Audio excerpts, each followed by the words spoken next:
Almost 4 years have gone by since the Kenya Defence Forces entered Somalia in hot pursuit of the Al-Shabaab. Their mandate, to neutralize the security threat posed by the militia group.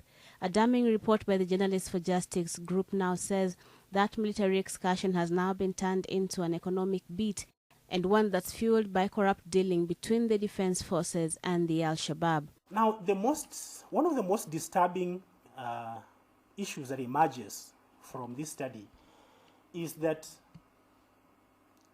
the Kenya Defence Forces has been eating with the enemy. According to research done by the Journalists for Justice group between 2011 and 2015, and one that involved interviews with sources who couldn't be named, the KDF is charging a tax of about 200 shillings per bag of charcoal that leaves Kismayu, and almost a similar amount for every bag of sugar that's unloaded at the same port. The first is that high-ranking military officials with connections in high places politically are estimated to be collecting up to 5 billion Kenya shillings a year in taxes on charcoal and sugar.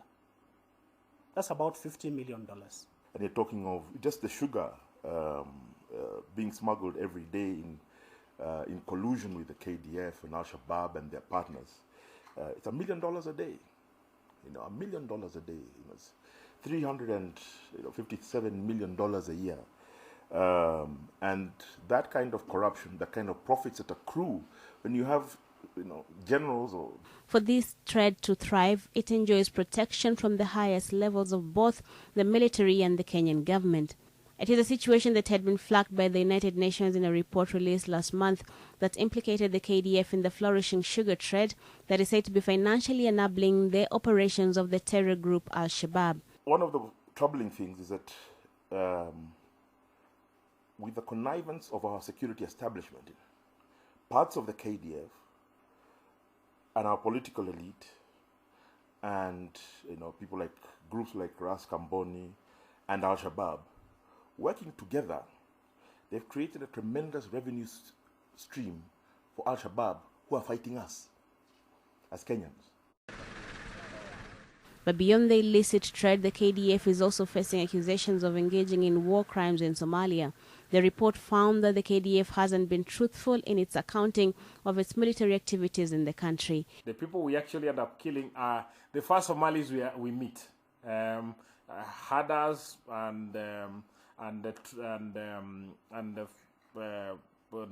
people wandering through the fields, grazing their animals. We rain bombs on them, and we tell them, we announce to the Kenyan public we've actually killed Al-Shabaab. The allegations on corruption and human rights abuses by the KDF in Somalia are now shining a light on one of the few remaining credible organs of government, the military. There are also calls for the United Nations to investigate and take action against the KDF, especially over the human rights violations claims.